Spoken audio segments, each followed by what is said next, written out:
नमस्कार दोस्तों। मैं जितेंद्र धनखड़। जब भी हम कभी इंटरव्यू देने जाते हैं तो सेफ्टी के बारे में जब हम किसी से कोई पूछते हैं, भाई आप सेफ्टी के बारे में क्या जानते हैं, आपकी दिनचर्या क्या है, आप साइट पे क्या देखते हैं, सुबह से शाम तक क्या ड्यूटी आप परफॉर्म करते हैं, साइट पे किस किस तरीके के हजार्ड रहते हैं, और बहुत सारी इससे मिली जुली जो इंटरव्यू के जो क्वेश्चन रहते हैं वो साइट स्पेसिफिक रहते हैं कि भाई साइट के ऊपर किस टाइप के हजार्ड्स रहते हैं, उसको आप कैसे करके कंट्रोल करते हो। तो उन सब को जानने से पहले हम देखेंगे कि भाई किस तरीके की सेफ्टी ऑब्जर्वेशंस आती हैं। मान लीजिए हमारे पास बहुत सारे टॉपिक्स हैं, उन सारे के सारे टॉपिक्स का एक एक करके आंसर आज हम करने वाले हैं। तो एक मेट्रो प्रोजेक्ट पे किस तरीके की ऑब्जर्वेशंस आती हैं उसके बारे में हम डिस्कस करेंगे। तो हम शुरू करते हैं। पहले हम लोग देखेंगे कि भाई जैसे इलेक्ट्रिसिटी जो है बहुत हजार्डस है, तो इलेक्ट्रिकल से हम लोग शुरू करेंगे। जैसे इलेक्ट्रिकल की वायर आप देख रहे हैं यहाँ पे, जो इलेक्ट्रिकल की जो वायर है उसका इंसुलेशन खराब हो गया है। आपका जो इलेक्ट्रिकल जो केबल है वो एक शार्प एज के पास में रखी हुई है। इधर आप देखेंगे तो आपको इलेक्ट्रिकल जो केबल्स है उनका गुच्छा बना पड़ा हुआ है। इधर आप देखेंगे तो एक आदमी है जो इलेक्ट्रिकल केबल को लपेट रहा है। अगर वो लाइव केबल को लपेटेगा तो साथ में अगर कोई इस तरीके का, यहाँ पे अगर कोई इंसुलेशन उसका क्रैक हो रखा है तो उसको करंट मार सकता है और 1 मिनट में इलेक्ट्रिक्यूट होकर उसकी जान जा सकती है। इलेक्ट्रिकल का इंस्पेक्शन छोटा सा है, अगर आप जाएंगे साइट के ऊपर तो इससे रिलेटेड इलेक्ट्रिकल की बहुत सारी ऑब्जर्वेशन आपको मिल जाएंगी। आगे बढ़ते हैं। ये थोड़ा सा हजार्डस वेस्ट के ऊपर है, जो कि क्योंकि आजकल इन्वायरमेंट का मुद्दा बड़ा गर्म रहता है, हर जगह पे जहाँ भी जाते हैं तो इन्वायरमेंट से रिलेटेड सवाल पूछे जाते हैं। तो हजार्डस वेस्ट में बहुत सारी चीजें आती है, जैसे इलेक्ट्रिसिटी की जो केबल्स है उसके बर्ड्स रह गए, या फिर हम लोग जो इलेक्ट्रिकल वेल्डिंग करते हैं, जो आर्क वेल्डिंग करते हैं, उसकी इलेक्ट्रिकल की रोड जो बच जाती हैं उसके बर्ड्स वो बच गए। इस तरीके के जो कपड़े आप दिखाई दे रहे हैं जिसके अंदर वेस्ट ऑयल है वो रह गए। इस तरीके के बहुत सारे ग्रीस का कपड़ा या कोई वेस्ट ऑयल, कोई वेस्ट ग्रीस या कुछ ऐसा प्रोडक्ट जो कि हजार्डस कंटेमिनेट कर सकता है, किसी तरीके से लैंड को कंटेमिनेट कर सकता है, वाटर को कंटेमिनेट कर सकता है, ये सारे के सारे आपके इन्वायरमेंट के अंदर आ जाते हैं। फिर अगेन इलेक्ट्रिकल की अगर बात करें तो हमारा जो मेट्रो के अंदर कहते हैं कि इलेक्ट्रिकल जो बॉक्स है, इलेक्ट्रिकल डिस्ट्रीब्यूशन बोर्ड जो है उसको फुल्ली वेदर प्रूफ रहना चाहिए। वेदर प्रूफ जिसको हम लोग IP44 भी बोलते हैं, ये इनग्रेस प्रोटेक्शन होती है। IP44 मतलब इनग्रेस प्रोटेक्शन, की आपका जो इलेक्ट्रिकल डिस्ट्रीब्यूशन बोर्ड है उसके अंदर कोई भी चीज ना घुस पाए, जैसे वो पानी है, कोई इंसेक्ट है, कोई कोई रेप्टाइल है, कोई इस तरीके की कोई चीज उसके अंदर जाके ना बैठ जाए, ताकि आप उसको खोलें तो आपको वो काट ले, आपको डस्ट मारे, आपको करंट मारे। इस तरीके की चीजों को बचाने के लिए आपको IP44 सिस्टम यूज करते हैं, जो कि वेदर प्रूफ होता है। वेदर प्रूफ का मतलब पानी नहीं जाएगा, बारिश का, बाढ़ का, इन पानी से दूर रहेगा। अगर वेट कंडीशन में भी है तो भी सेफ है। तो आप देखेंगे दोनों के दोनों कंडीशन में इलेक्ट्रिकल डिस्ट्रीब्यूशन बॉक्स जो है वो ओपन है, इनके अंदर डायरेक्ट पानी जा सकता है। तो ये इनका जो इनग्रेस प्रोसेस सिस्टम है वो डैमेज हो चुका है, तो इस तरीके की चीजें हैं उनको अवॉइड किया जाए। आगे देखेंगे सेम इलेक्ट्रिकल वायर्स जो है उसके कनेक्शन लूज हैं। ये कोई भी आदमी अगर इसको देखेगा तो बोलेगा कि अनसेफ एक्शन है, इसको तुरंत हटाया जाए। साइड में आप देखेंगे तो ये जो बॉक्स है, जो हमारा मेल जो प्लग है वो टूटा हुआ है। तो इस तरीके के जो डैमेज प्लग हैं उनको हमने रेक्टिफाई करना है, उनको साइड से रिमूव कर देना है, इमीडिएटली कट करके केबल को अपने पास रख लेना है, और ऐसा कोई ऑपरेशन हो तो उसको बंद कर देना है।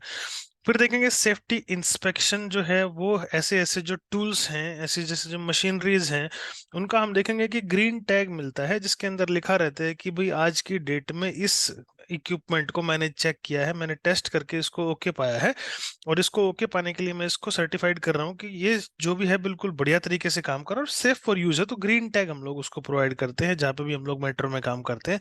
अगर ऐसे इक्विपमेंट, ऐसे टूल के ऊपर ग्रीन टैग नहीं है तो वो, उसका इंस्पेक्शन नहीं हुआ है। अगर आप उसका इंस्पेक्शन कर रहे हैं तो ग्रीन टैग के साथ साथ उसके अंदर एक रजिस्टर दे सकते हैं, एक रजिस्टर में अपनी एंट्री बना सकते हैं, या एक कंप्यूटर के अंदर शीट बना सकते हैं। शीट के अंदर आप लिख सकते हैं कि भैया ये जो चीजें हैं आपको होनी चाहिए, हमने उनको चेक किया था, ये चीजें हमको ओके मिली थी, तो हम आगे बढ़ा रहे हैं।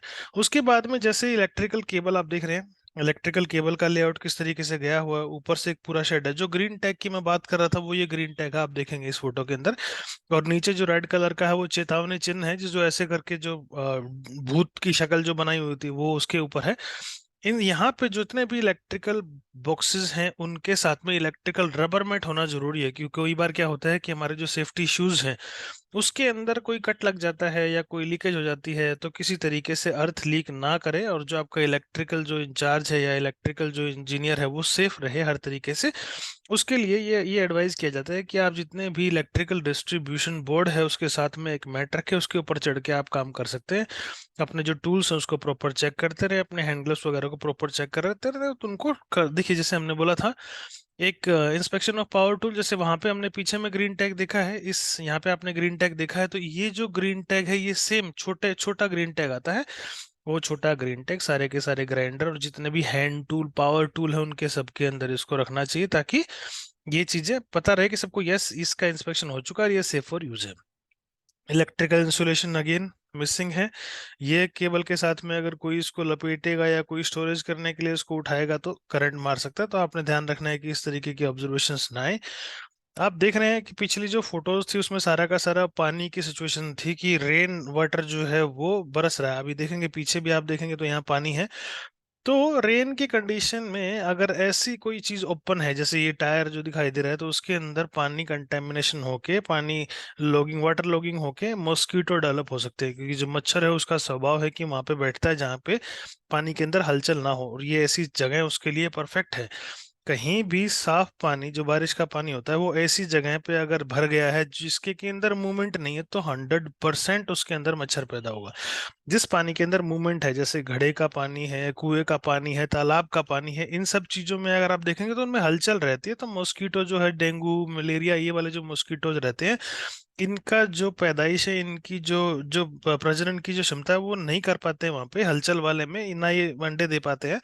तो इनका इसके लिए बोलते हैं कि भाई जहां पे भी ऐसी कोई जगह है उनको खाली करते रहें बार बार, तो इस तरीके से ना हो।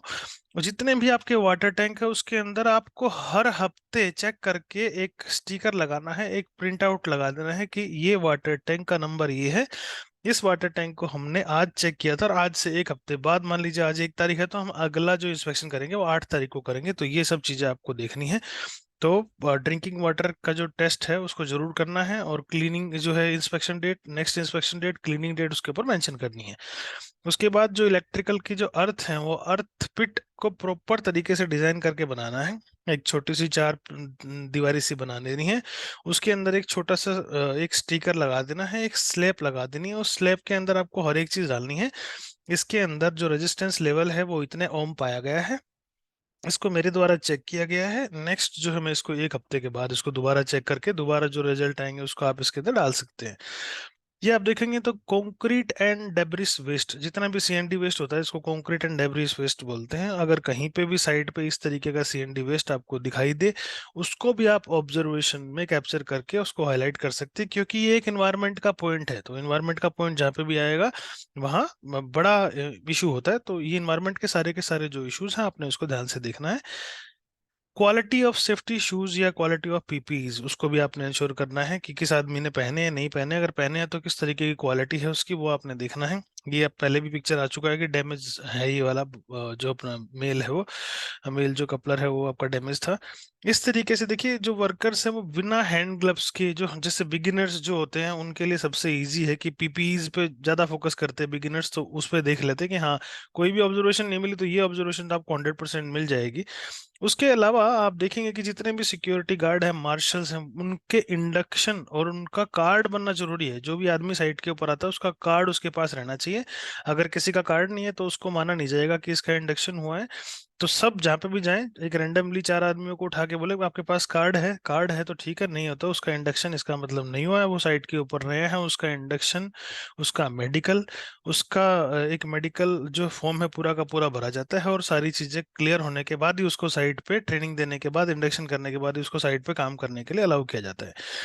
डीए सिलेंडर जो है वो अपराइट कंडीशन में खड़े हुए हैं, अगर ये गिर जाता है, हालांकि ये सेफ पोजीशन जैसा लग रहा है कि हाँ मिट्टी के अंदर रखा हुआ है, गिरेगा तो मिट्टी के ऊपर गिरेगा, दूसरी बात इसका जो गार्ड है वो भी लगा हुआ है, लेकिन कई जगह पे क्या होता है जो इस टाइप के जो सिलेंडर रहते हैं जो हम बोलते हैं कंप्रेस सिलेंडर होते हैं, अगर वो गिरते हैं तो उसकी नोजल टूट जाती है। मान लीजिए ये एक सिलेंडर है और ये अगर गिरता है तो इसकी ये नोजल जो है वो टूट जाएगी, नोजल टूटते ही एक मिसाइल की तरह बन जाएगा और पीछे की तरफ भागेगा, डायरेक्शन लेस होके कहीं भी जा सकता है ये।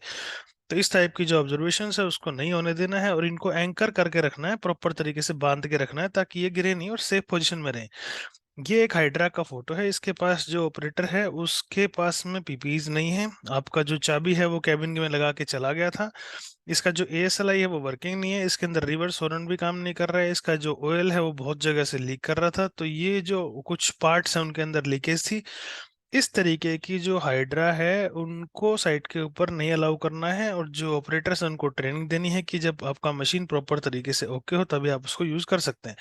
इसका सीट का भी आप कंडीशन देखेंगे तो ये टूटा फूटा पड़ा है, ये डोर हैंडल टूटा हुआ है। तो ये सब चीजें देखनी है। अगर किसी इक्विपमेंट की जांच कर रहे हैं तो थोरोली कीजिए। ये नहीं कि ऊपर से फोटो ले लिया, हाँ भाई ओके है, ये सब कुछ ओके है। ऐसा नहीं, आप किसी भी इक्विपमेंट की जांच करें तो डेप्थ तक जाएं कि हाँ इसके अंदर क्या क्या चीजें हैं। चारों तरफ से घूम के देखें। 10 तरीके की तो आपको लाइट ही मिल जाएंगी जो टूटी फूटी होंगी, खराब होंगी। मान लीजिए हेडलाइट टूटी हो, पीछे की टेल लाइट टूटी हो आपका। उसके अलावा बहुत सारी चीजें हैं इसमें। एएसएलआई के अलावा बाहर भी अगर आप देखेंगे तो लिमिट स्विचेस हैं, वो काम कर रहे हैं कि नहीं कर रहे हैं। तो ये सब भी बहुत जरूरी है, देखना पड़ता है आपको, जरूरी देखना चाहिए। उसके अलावा आप देखेंगे जितने भी आपके कटिंग सेट है उसके अंदर फ्लैशबैक अरेस्टर है कि नहीं है। तो यहाँ पे फ्लैशबैक अरेस्टर नहीं मिला हमको। दूसरी चीज, सोप सॉल्यूशन की बोतल नहीं है। एक पानी की बोतल के अंदर हल्का सा शैम्पू डाल के रख देते हैं ताकि उसको मिक्स करें, और जहाँ पे भी कोई लीकेज पॉइंट है उसमें डाल के देखेंगे तो बबल बनाएगा, तो पता लग जाएगा कोई लीकेज तो नहीं है किसी पॉइंट्स के अंदर। अगर कोई पॉइंट्स के अंदर लीकेज नहीं है तो उसके बाद हम लोग काम अलाउ कर सकते हैं। तो ये चीज़ देखना बहुत ज़्यादा इंपॉर्टेंट है। और इसके अंदर भी आप एक स्टिकर लगा सकते हैं कि ये टेस्टेड है, सर्टिफाइड है। आपने इसको चेक करके ही उसको सर्टिफिकेट जो है ग्रीन वाला दिया था, स्टिकर दिया था।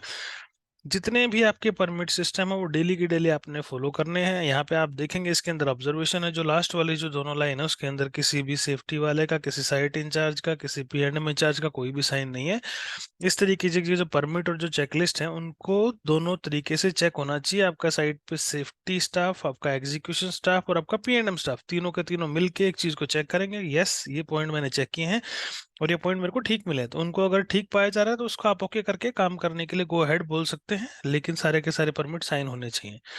ये देखेंगे आप, टॉप रेल है। आप जमीन से बहुत ऊपर आप काम कर रहे हो, और इस हाइट के ऊपर जाके आप स्वाइवल क्लैंप की जगह पे बाइंडिंग वायर यूज कर रहे हो, जो कि बहुत खतरनाक चीज है।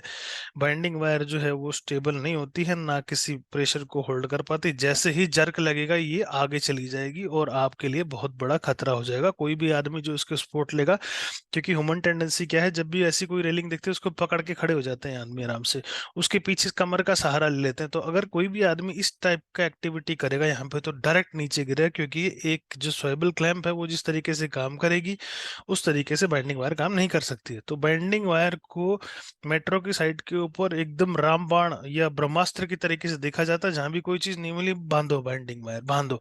तो ये इस चीज को अवॉइड करना है और इन सब चीजों से बच के रहना है।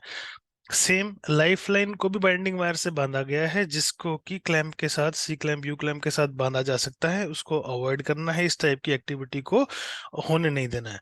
अगेन इलेक्ट्रिकल वायर जो है वो भी बाइंडिंग वायर से बंधी हुई, तो जितने भी इसके ब्रह्मास्त्र हैं उसको हटाइए। इसकी जगह पे आप केबल टाई का प्रयोग कीजिए जो कि आपको ये खतरे ना हो। अब यहाँ पे आप देखेंगे तो एक इलेक्ट्रिकल का जो टर्मिनेशन है, मतलब एक इलेक्ट्रिकल कनेक्शन है जो कि इस तरीके से किया गया है। जब भी कभी कोई इलेक्ट्रिकल का कनेक्शन करना है तो इस तरीके से करना है। ऐसे बांध के जब जॉइंट को यहाँ छोड़ देना है और जॉइंट को यहाँ बांध के एक नीचे स्पॉट देना है, यहाँ पे एक टेप मार देना है या कोई किसी इसी का नोट बना के मार देना है। इसकी गांठ एक बना के बांध देनी है, ताकि अगर इसके ऊपर जोर पड़ेगा तो वो जोर जो है इस जॉइंट के ऊपर ना पड़ के इस गांठ के ऊपर पड़ेगा जो गांठ आपने लगाई है। या उसको किसी और वे में आप ठीक कर सकते हैं, लेकिन उसको इस तरीके से जो फोटो में दिखा रहा है इस तरीके से आप टर्मिनेशन नहीं दे सकते। जैसे ही इम्पैक्ट आएगा ये निकल के एक साइड में चला जाएगा। तो बहुत अनसेफ पॉइंट है। पहली वाली जो केबल थी उसको भी आपने डैमेज कर दीजिए, मतलब जो एक केबल जो जॉइंट लिया वो तो डैमेज हो ही गई, जो दूसरी जहां से आपने कनेक्शन लिया है वो भी आपने लूज कर दी, उसकी भी क्वालिटी आपने गिरा दी। तो इस चीजों को अवॉइड करना है। स्टैकिंग का एक पॉइंट है, जब भी आपको कोई साइट पे चीज देखिए, एक एक चीजों को रखने का तरीका होता है। अगर एक चीजें एक जगह पे अच्छी तरीके से स्टैक की गई हो तो आप उसमें से कोई भी चीज अच्छे से तरीके से निकाल सकते हो। अगर इस तरीके से खिचड़ी बना रखी है साइट के ऊपर तो चीजें आप नहीं निकाल पाओगे। तो जब भी कभी आप साइट के ऊपर स्टैकिंग देखे तो आपको स्टैकिंग इंश्योर करना है कि प्रॉपर स्टैकिंग है कि नहीं है। साइड में आप देखेंगे पानी भी, बारिश का पानी भी भरा हुआ, तो उसको भी कोशिश करेंगे कि जो कंटेमिनेशन है, जो वाटर लॉगिंग है उसको अवॉइड किया जाए, प्रॉपर ड्रेन बना के इस पानी को बाहर डिस्पोज ऑफ कर दिया जाए। ये आप देखेंगे एक ड्रिंकिंग वाटर है, ये जो टैंक है बड़ा ही अनसेफ कंडीशन में रखा हुआ है। ये पहली बात तो स्कैफोल्डिंग के एक किनारे पे वो रखा हुआ है, एक तरफ से जब भी कभी लोड आएगा तो उठ सकता है। आपका जो आदमी है उस पर कैसे चढ़ेगा, कैसे जाएगा ऊपर, पानी को रिफिल कैसे करेगा, ये सब चीजें आपको सोचनी है। ये असेस करना है कि जो आदमी ऊपर चढ़ेगा वो चढ़ेगा कैसे, कहाँ पे खड़ा होगा, इसके अंदर पानी कैसे डालेगा, क्योंकि उसकी क्लीनिंग कैसे करेगा, उसको निकालेगा कैसे, उसको नीचे कैसे लेगा। तो ये सब चीजें सोच के ही आपको इस तरीके की एक्टिविटी को अप्रूव करना है, इस तरीके की एक्टिविटी को नहीं होने देना है। ये आप देखेंगे सिंगल चाली वर्किंग प्लेटफॉर्म है। जिस तरीके से जैसे ये जो प्लेटफॉर्म आपके बने हुए हैं, ये प्लेटफॉर्म तकरीबन वहां बनाए जाते हैं जहाँ पे कि आपको स्पेस कम है। आप कोशिश कीजिए टेम्परेरी प्लेटफॉर्म ना बना के ऐसा प्लेटफॉर्म बनाया जाए कि थोड़ा परमानेंट हो, 2-4 दिन स्टेबिलिटी उसकी ले ले। इससे क्या होगा, आपका जो स्टील है वो भी प्रॉपर खड़ा रहेगा, एक मजबूती मिलेगी। अभी रिसेंटली एक एक्सीडेंट हुआ है कि स्टील जो है वो किसी लेडी और बच्चे के ऊपर गिर गया। ये एक बेंगलोर की साइड का किसी का एक्सीडेंट है। वहां पे एक ऐसे गिर गया तो वहां पे दो, एक मासूम बच्चा और एक माँ की जान चली गई। जो पिता और जो एक बेटा है वो बच गए हैं, बेटी और माँ दोनों खत्म हो गए। तो इस तरीके की जो घटनाएं हैं वो साइट के ऊपर होती है। तो उनको होने से रोकने के लिए इसको अगर स्ट्रेंथन देंगे, इसको इसको एक प्रॉपर सपोर्ट दी जाए और साइड में अच्छे से वर्टिकल प्लेटफॉर्म बना के इसको प्रॉपर तरीके से होल्ड किया जाए, दोनों तरफ से इसको वर्टिकलिटी के लिए स्ट्रॉन्ग बनाया जाए ताकि ये सावधान सीधा खड़ा रहे। इस तरीके से करके इसको गिरने से बचाया जा सकता है। और साथ में सिंगल चाली प्लेटफॉर्म तो बिल्कुल भी अवॉइड करना है, उनको यूज नहीं करने देना है। क्योंकि जैसे आपका आदमी उसके ऊपर चढ़ेगा उसको रिस्क है, वो एक तरीके से पॉजिटिविटी से काम कर ही नहीं पाएगा, उसको हमेशा ये डर रहेगा कि मैं गिर तो नहीं जाऊंगा। तो वो एक कहीं ना कहीं उसके डर बना रहेगा। अगर कोई ऐसा कोई है जो कि हार्ट का पेशेंट है या किसी को और कुछ प्रॉब्लम है या कोई हाइट फोबिया है, तो वो आदमी पक्का साइड के ऊपर जाके ऐसे गिर सकता है। तो इस तरीके का जो प्लेटफॉर्म है उसको अवॉइड करना है। और जैसे आप देखेंगे यहाँ पे भी एक सस्पेंडेड प्लेटफॉर्म है जो बाहर की तरफ निकला हुआ, और वहाँ पे भी सिंगल वर्किंग प्लेटफॉर्म है या सिंगल चाली है, तो उसको बिल्कुल भी अलाउ नहीं करना है। ये देखिए यहाँ पे भी एक सिंगल आपको दिखाई दे रहे हैं, सिंगल रेलिंग है, सिंगल चाली है। जब भी कोई आदमी यहाँ पे खड़ा होगा और नीचे लाइव रोड है, तो अगर ऐसा कोई प्लेटफॉर्म है तो उसको अनसेफ प्लेटफॉर्म घोषित किया जाएगा, उसको काम करने का अलाउ नहीं दिया जाएगा। कोशिश कीजिए कि जो भी वर्किंग प्लेटफॉर्म है पूरी तरह से कवर्ड हो, और वहां पे जब आपका आदमी जाए तो सेफली काम कर पाए। जब कोई आदमी सही तरीके से सुरक्षित अपने आप को मान के काम करेगा तो क्वालिटी के अंदर काम होगा, क्वालिटी भी इंप्रूव होगी, और बंदा जो काम करेगा उसकी तो सेफ्टी रहेगी ही रहेगी। तो ये सब चीजें हैं, ये आपको देखनी है, मेंटेन करनी है। एक सिंगल चाली वर्किंग प्लेटफॉर्म हमेशा अवॉइड करना है। बारिश के दौरान जब भी कभी इस टाइप के गड्ढे अगर बन जाते हैं तो हमने उसको तुरंत बैकफिल करना है, उसके अंदर तुरंत कंक्रीट डाल देना है, ताकि इस जैसे गड्ढे में अगर पानी मान लीजिए ऊपर तक भर गया है और कोई बाइक वाला आएगा तो उसको नहीं पता है नीचे गड्ढा है, पानी को सोच के वो उसके अंदर से जाएगा, और जैसे ही उसकी बाइक इसके अंदर आएगी वो स्किड कर सकता है, बड़ी दुर्घटना हो सकती है, पीछे से कोई बड़ी गाड़ी आ रही है तो उसको रौंद सकती है।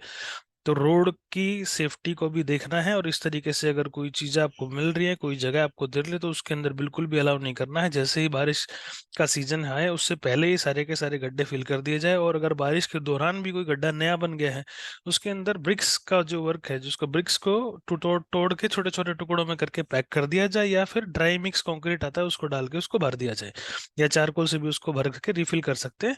कहीं पे भी ऐसे गड्ढों को अलाउड नहीं करना चाहिए कि गड्ढे जो है बड़ी दुर्घटना को अंजाम दे सकते हैं।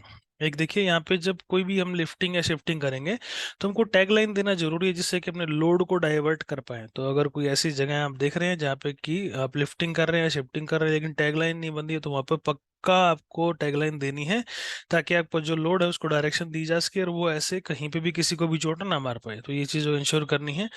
ये एक पिट है जिसके अंदर आने जाने के रास्ते नहीं दिए हैं, तो इस तरीके से एक्सकवेशन के दौरान आपको आने जाने के रास्ते इंश्योर करने हैं, एक जीना देना है, ताकि अगर किसी को कोई इमरजेंसी हो या कुछ गड़बड़ हो तो आपका आदमी नीचे जाके नीचे वालों की हेल्प कर सकता है। ऐसे जो एक्सकवेशन जो आपका जो जो एक्सकवेशन का जो मटेरियल है, एक्सकवेटेड अर्थ है, उसको बिल्कुल गड्ढे के ऊपर नहीं रखना है। बारिश के दौरान इसके अंदर कैविटी बन सकती है और ये पूरा का पूरा ऊपर से कोलैप्स हो सकता है, और नीचे जो आदमी काम कर रहा है उसको भारी चोट लग सकती है। तो ऐसे केस में भी उसको अवॉइड करना है। जितने भी आपके बैरिकेड बोर्ड हैं उन सब के ऊपर रोप लाइट और ब्लिंकर जरूर होने चाहिए। और ये जो है उसके अंदर एलईडी प्रॉपर, जैसे हम लोग जो रोप लाइट होते हैं उसको एलईडी भी बोलते हैं, एलईडी प्रॉपर लगा रहना चाहिए। और ब्लिंकर्स का जो प्रयोग है जरूर करना चाहिए। आपका जो बैरिकेड बोर्ड की अलाइनमेंट है प्रॉपर होना चाहिए, कोई भी बैरिकेड बोर्ड ऐसा नहीं होना चाहिए जो टूटा फूटा या खराब वाला हो गया। ये सब आपको मेंशन को इंश्योर करना है। और ये सब चीज़ें अगर नहीं है तो आप मेंशन कीजिए अपनी ऑब्जर्वेशन में, उनको दिखाइए।